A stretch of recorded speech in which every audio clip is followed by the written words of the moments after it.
क्या आपने कभी आकाश में एक हेलीकॉप्टर को उड़ते हुए देखा है और सोचा यह हवा में कैसे टिके हुए है? क्या ऐसी कोई चीज है जो इसे ग्रेविटी को मात देकर आसानी से हवा में बना रहने में मदद करती है?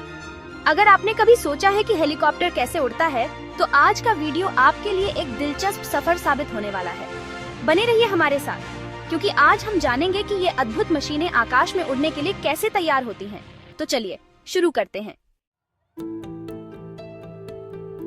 कल्पना कीजिए, एक समय था जब इंसान आकाश में उड़ नहीं सकता था।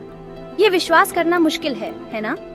लेकिन 1903 में राइट ब्रदर्स ने इतिहास रचते हुए पहला विमान उड़ाया। हालांकि विमानों की कुछ सीमाएं थीं, उन्हें उड़ने के लिए लंबी रनवे की जरूरत होती थी और कई बार सही कोण पर उड़ान भरना भी चुनौतीपूर्ण होता था। लेकिन फिर एक दिन एक नई खोज सामने आई, हेलीकॉप्टर।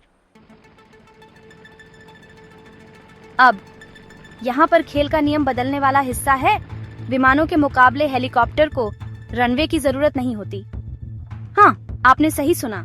हेलीकॉप्टर सीधा ऊपर की ओर उड़ सकता है और सबसे छोटे स्थानों पर उतर सकता है। लेकिन सबसे बड़ा सवाल फिर भी बना हुआ है, हेलीकॉप्टर आकाश में कैसे उड़ता है? तो चलिए इसे विस्तार से समझते हैं। हेलीकॉप्टर के उड़ने को समझने के लिए हमें 4 प्रमुख बलों वजन, थ्रस्ट, ड्रैग और लिफ्ट को देखना होगा। वजन का मतलब है हेलीकॉप्टर का कुल वजन, जिसमें ईंधन और कार्गो भी शामिल होते हैं। थ्रस्ट वह शक्ति है जो हेलीकॉप्टर के ब्लेड्स के घूमने से उत्पन्न होती है, जो हेलीकॉप्टर को आगे, पीछे या ऊपर की दिशा में धकेलती है।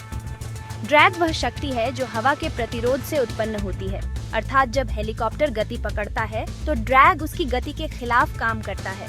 और सबसे दिलचस्प है लिफ्ट। यह वह बल है जो हेलीकॉप्टर को आकाश में ऊंचा ले जाता है। लेकिन यह लिफ्ट आती कहां से है? हेलीकॉप्टर के ब्लेड्स इस तरह से डिजाइन किए गए होते हैं कि वे हवा में घुसते हुए बहुत सारी लिफ्ट उत्पन्न करते हैं। यह लिफ्ट बर्नौली के सिद्धांत के कारण उत्पन्न होती है। बर्नौली के अनुसार जैसे जैसे हवा की गति तेज होती है, दबाव कम होता है। और मजे की बात यह है कि यह कम दबाव हेलीकॉप्टर के ब्लेड्स को आकाश में उड़ने में मदद करता है। अब एक दिलचस्प सवाल उठता है, क्या हेलीकॉप्टर केवल एक ब्लेड से उड़ सकता है? नहीं, यदि एक ही ब्लेड काम करेगा तो हेलीकॉप्टर घूमने लगेगा और यह एक बड़ी समस्या बन जाएगी। यही कारण है कि हेलीकॉप्टर में एक तकनीक होती है जिसे कहते हैं टेल रोटर। ये टेल रोटर हेलीकॉप्टर की घूर्णन को रोकता है और उसे संतुलित बनाए रखता है। बिना टेल रोटर के हेलीकॉप्टर को नियंत्रित करना लगभग असंभव हो सकता है। अब रुकिए, यहाँ एक और रोमांचक तथ्य है। क्या आप जानते हैं कि कुछ हेलीकॉप्टर उल्टा उड़ सकते हैं? ये सुनने में अजीब लगता है ना? लेकिन ये सच है। हालांकि ये एक जोखिम भरी प्रक्रिया है जिसे केवल विशेषज्ञ पायलट ही कर सकते हैं। लेकिन एक दिक्कत है, हेलीकॉप्टर बहुत ऊंचाई तक उड़ नहीं सकते। सामान्यतः ये 10,000 फीट से नीचे उड़ते हैं, क्योंकि उच्च ऊंचाई पर हवा पतली हो जाती है और उनके ब्लेड्स के लिए लिफ्ट उत्पन्न करना कठिन हो जाता है।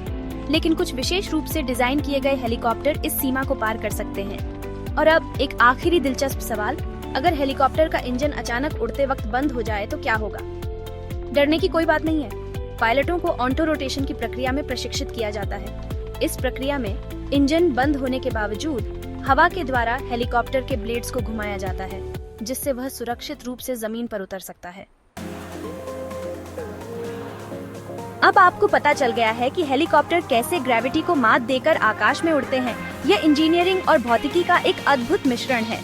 अगर आपको हेलीकॉप्टरों की दुनिया में इस गहरे सफर का आनंद आया हो तो कृपया लाइक बटन दबाएं, अपने विचार कमेंट में शेयर करें और हमारे चैनल को सब्सक्राइब करना न भूलें। कौन जाने अगले वीडियो में हम कौन सी और दिलचस्प तकनीकी और वैज्ञानिक रहस्यों को उजागर करें। अगले वीडियो में मिलते हैं।